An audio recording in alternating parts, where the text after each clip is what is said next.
Hi, இன்றைக்கி வந்து chicken 65 பொரிக்க போகிறோம். சிக்கன் 65க்கு ஃபஸ்ட்டு நல்லா உப்பு போட்டு கழுவி எடுத்துக்கலாம்.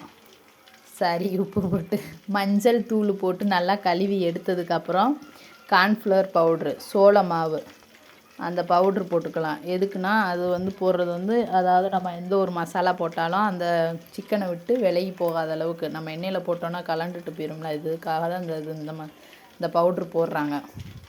அது மீன் பொரிச்சாலும் சரி எதுக்காக இருந்தாலும் இந்த பவுடர் யூஸ் பண்ணலாம். அடுத்து சிக்கன் 65 மசாலா நம்ம ஊரில் இருந்து வாங்கிட்டு வந்தது தான். ஆச்சி மசாலா போட்டாச்சு. போட்டதுக்கப்புறம் next colour powder, kesari powder தான், ரெட் கலரு. கடையிலெல்லாம் நல்லா செக்கச்சவேருன்னு இருக்குது பாருங்கள், அது நான் இந்த கலர் பவுட்ரு போட்டனால தான். ரெட் கலரு பவுட்ரு போட்டதுக்கப்புறம் கேசரி பவுட்ரு போட்டதுக்கப்புறம் இஞ்சி பூண்டு பேஸ்ட்டு, கொஞ்சம் போல் இஞ்சி பூண்டு பேஸ்ட்டு, தயிரும் போடலாம். தயிர் ஆனால் இன்றைக்கி நான் வந்து போடலைன்னு நான் மறந்துட்டேன், அதுதான் உண்மை. அதுக்கப்புறம் முட்டை வந்து உங்கள் சிக்கனுக்கு தகுந்தபடி போட்டுக்கோங்க. நீங்கள் எவ்வளோ எடுக்கிறீங்களோ அவ்வளோ. நிறையா எடுத்தால் 2 முட்டை உடைங்க, கொஞ்சமாக இருந்தால் 1 முட்டையே போதும். முட்டையோட வெள்ளைக்கருவு மட்டும் போடுங்க. அந்த எல்லோ கலர் போட்டோன்னா ரொம்ப வந்து அதாவது கருப்பாயிரும். அதனால் எல்லோ கலர் மட்டும் எடுத்துகிட்டு வெள்ளையை மட்டும் போட்டுக்கோங்க. போட்டாச்சு. அதுக்கடுத்து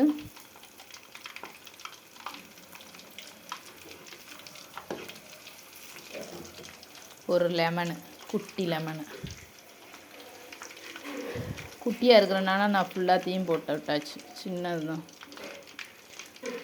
அதனால் பூராத்தையும் பிழிஞ்சு விட்டேன்.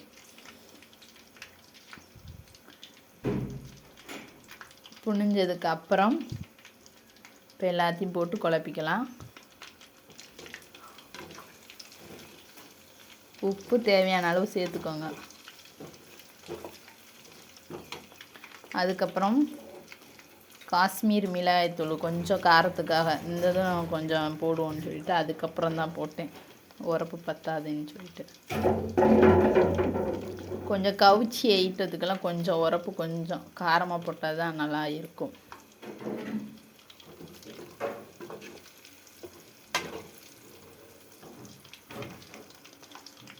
காஷ்மீர் மிளகாய்த்தூள் கொஞ்சமாக போட்டுக்கிறேன். போட்டு பிசைஞ்சு ஒரு 5 நிமிஷம் ஊற வச்சு எடுத்துக்கலாம். 5 நிமிஷம் உங்களுக்கு எவ்வளோ டைம் கிடைக்குதோ, இல்லாட்டி வேலை இல்லைன்னா முன்னாடியே கூட ஊற வச்சுட்டு இருக்கலாம். 0 டயத்தில் பண்ணணுன்னா 5 நிமிஷம் ஊற வச்சாலே போதும். இப்போ ஊறிடுச்சு. அப்புறமா எண்ணெயை காய வச்சு பொரிக்க ஆரம்பிச்சாச்சு. ஒவ்வொரு பீஸாக போட்டுக்கிட்டு இருக்கிறேன். எண்ணெயுமே ரொம்ப ஊற்ற மாட்டேன். நான் அந்த இது ஒரு 4 பீஸாக போட்டு பொரித்து ரொம்ப ஒரே தான் அந்த போட்டோன்னா எண்ணெய் ரொம்ப குடிக்கும். ஒரு 4 பீஸாக போட்டு பொரித்து எடுத்துக்கோங்க. போட்டோன்னே ரொம்ப ஹை ஸ்பீடில் வைக்காதீங்க, சிம்மில் வச்சுட்டு. ஹையில் வச்சோன்னா நம்ம போட்டோன்னே அந்த மசாலா பூரா கலண்டுட்டு போயிடும். கொஞ்சம் சிம்மில் வச்சுட்டு அதுக்கப்புறம் கொஞ்சம் கொஞ்சமாக நீங்கள் 2 சைடு பெரட்டி விட்டுட்டு அந்த மசாலா ஒட்டந்தட்டிக்கு சிம்மிலே வேகட்டும். மசாலா ஒட்டுனதுக்கப்புறம் கூட ஃபீடில் வச்சுக்கோங்க. இப்போ பொரித்து எடுத்தாச்சு பாருங்கள், நல்லாவே வந்துருச்சு. நல்லா டேஸ்ட்டாகவும் இருக்குது. நீங்களும் கொஞ்சம் ட்ரை பண்ணி பாருங்கள். பாய்.